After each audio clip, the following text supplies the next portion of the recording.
Hey everyone, welcome back to Care Fiction. I'm your host Subhankar. We are back with a brand new book review, and today we are looking at Children of Blood and Bone, a fantasy novel by Tomi Adeyemi.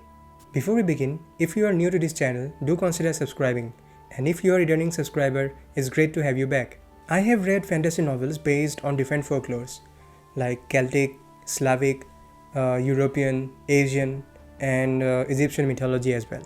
But this time, I decided for African folklore, and I don't exactly recall, but maybe by some book recommendations, I picked up this book, and I am glad that I did so, because Children of Blood and Bone is a feast for fantasy readers. This is Tomi Adeyemi's debut novel, and it is inspired from West African mythology and includes elements from Nigerian culture as well. Set in the fictional land of Orisha, this book follows Zeli as she attempts to bring magic back to the land. That is like a very basic skeletal story.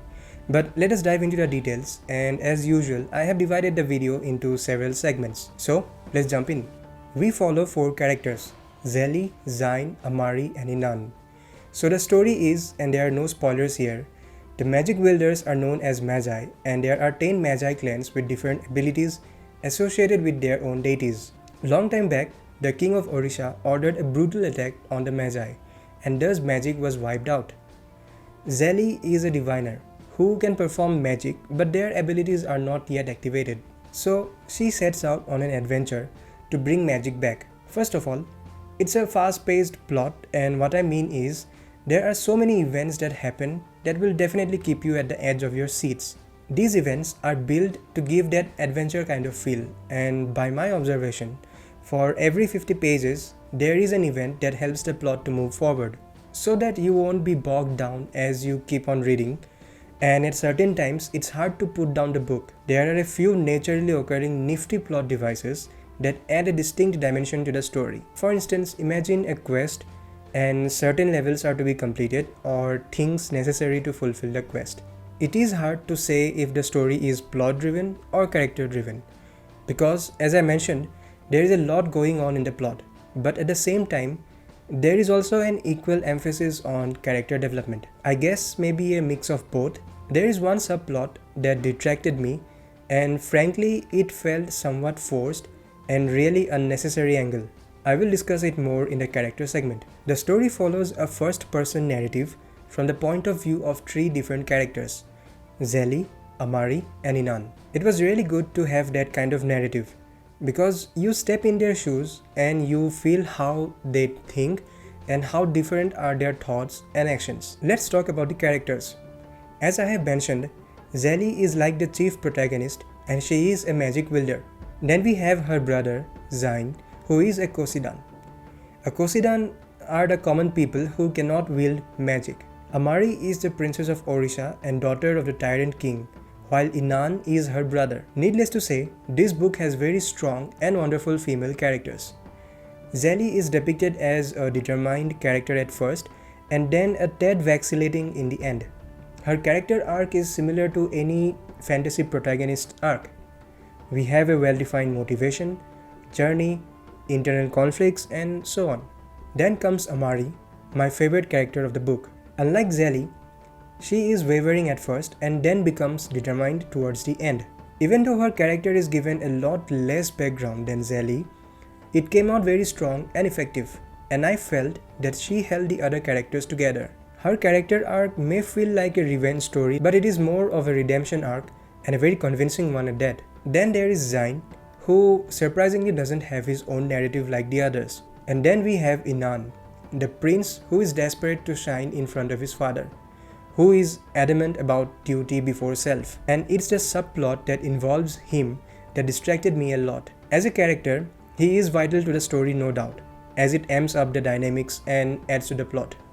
But it's the character interactions that diminishes Inan's character's strength and gives it a feel of just a forced and contrived plot device. As a rule, you cannot introduce story-centric characters as plot device, and at first, Inan looks so promising. But I personally feel that although the purpose of his character is quite essential to the plot, but the manner in which that purpose was served feels very contrived and frankly highly cliched. Additionally, there are some more minor characters that are also well written. And lastly, I want to talk about the character of the tyrant king Saran. I feel that he has been given the right amount of space for us to know him, because a few more time with him may have felt like a long and boring monologue. His motivations, though mentioned briefly, but are somewhat believable.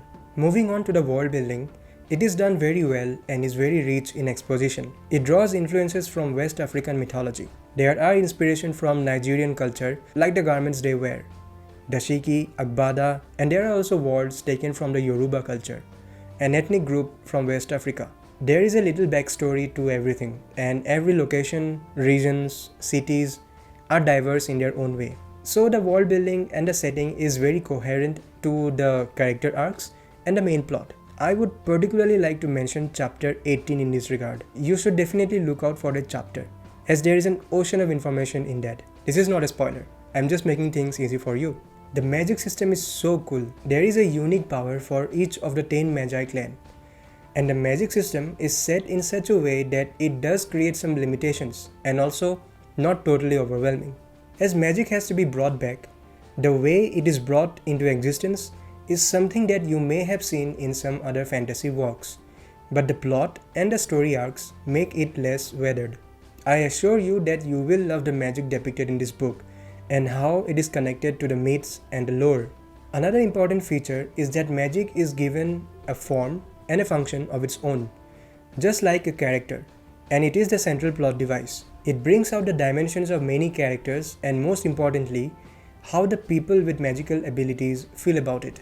To condense my final thoughts, I love this book, and there is also a sequel which I haven't read yet, so we will get to see more details and exposition. The pacing is fine and the events occur naturally. The end may seem predictable, but the events that build it up are so awesome. However, the climax happens to be more than what we expected, and its impact is heavily felt by just one single line that is at the end.